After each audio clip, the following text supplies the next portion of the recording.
I wanna be like Jesus, so that Jesus will be seen in me.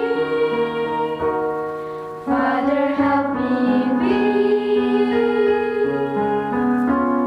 like Jesus.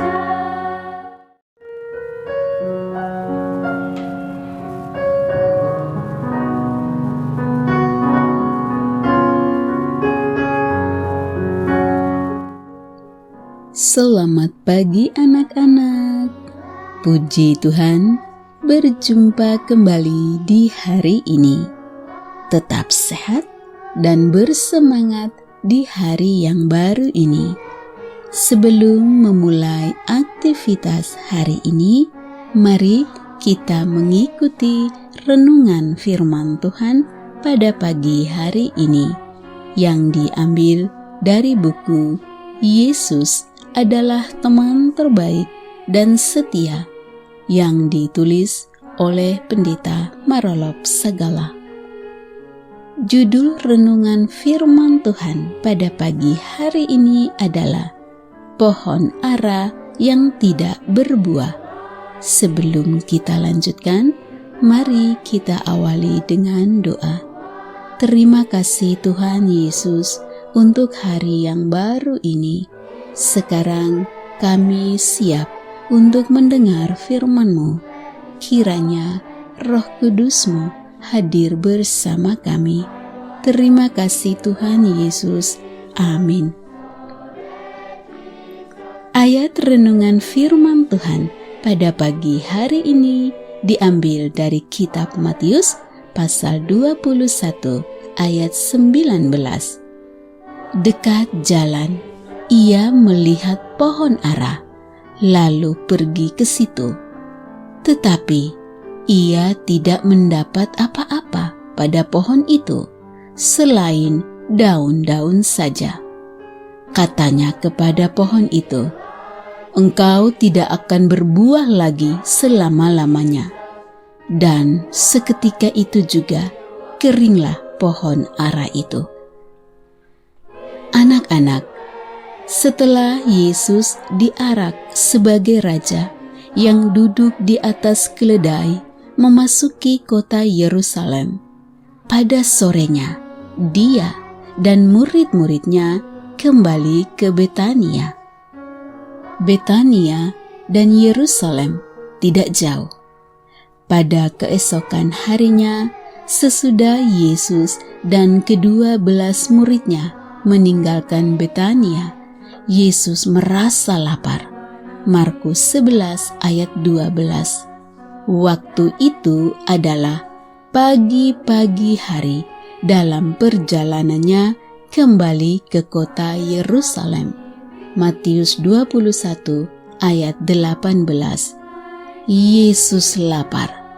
Barangkali ketika itu Yesus belum makan pagi. Itulah sebabnya ia lapar. Ia lapar oleh karena dia adalah Allah yang telah menjadi manusia. Manusia kalau tidak makan pada waktunya pasti lapar. Keadaan lapar dalam perjalanan tentu berharap mendapatkan sesuatu untuk dimakan. Dekat jalan yang mereka lewati, Yesus melihat pohon ara, dan pohon ara yang dilihatnya itu berdaun banyak. Satu pohon ara yang dipenuhi daun banyak memberikan janji bahwa itu bertumbuh dengan baik, sekalipun tidak harus matang buahnya.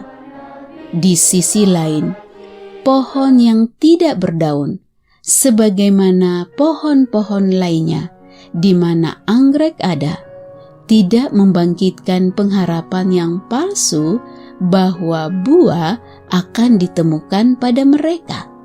Dengan demikian, saat itu tidak mengecewakan.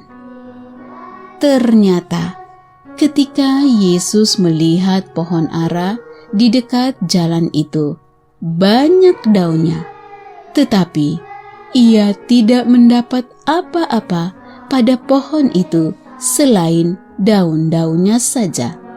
Matius 21 ayat 19. Tentu Yesus yang sedang lapar ketika melihat pohon yang banyak daunnya itu berharap akan mendapatkan buah di pohon ara itu. Tetapi kenyataannya pohon itu memberikan pengharapan yang palsu. Penampilan pohon itu baik, tetapi hasilnya buruk. Oleh sebab itu, Yesus mengutuk pohon itu dengan berkata, "Jangan lagi seorang pun makan buahmu selama-lamanya." Markus 11 ayat 14. Dan seketika itu juga, keringlah pohon ara itu sampai ke akar-akarnya. Matius 21 ayat 19 dan Markus 11 ayat 20. Anak-anak, pohon ara yang berdaun banyak tetapi tidak berbuah adalah gambaran kehidupan yang munafik. Seperti pohon ara yang tidak berbuah, demikianlah keagamaan orang Yahudi yang adalah miskin buah, penuh dengan bentuk penampilan dan acara, tetapi kurang kesalehan yang sejati. Demikianlah nasib orang yang hidup dalam kemunafikan, tidak diberkati Tuhan, tetapi sebaliknya mendapat kutukan. Demikianlah renungan firman Tuhan pada pagi hari ini. Kiranya Roh Kudus menolong anak-anak sekalian untuk hidup tidak di dalam kemunafikan, sehingga kehidupan kita adalah kehidupan yang diberkati oleh Tuhan. Kiranya Tuhan Yesus memberkati dan melindungi anak-anak sekalian pada sepanjang hari ini. Amin.